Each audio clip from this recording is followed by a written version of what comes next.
إلى المالح، شكون فينا في سيدي رمضان ما يحبش صحين المالح مع أي بلا ولا في أي وصفة.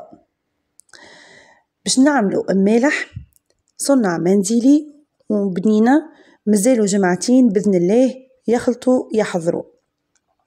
صليوا على النبي عليه أفضل الصلاة والسلام.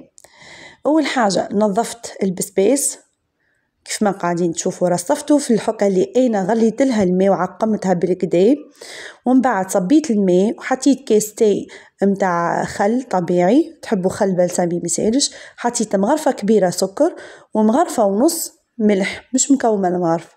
الملح ردوا بالكم باش ما تجيكمش مالحة ياسر، تعرفوا في سيدي رمضان الملح برشا مش باهي.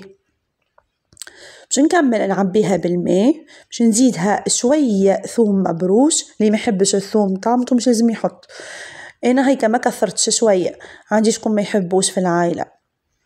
باش نكمل نعبي الماء ونحط ترونشيت قارص، نغطيها بابي سيلوفان، ومن بعد نسكرها بالكدا ونقلبها على راسها. بعد ما نقلبها ونشقلبها باش هيك السكر والملح يذوبوا. إن شاء الله كل عام وانتم حيين بخير، جربوهم إن شاء الله يعجبوكم.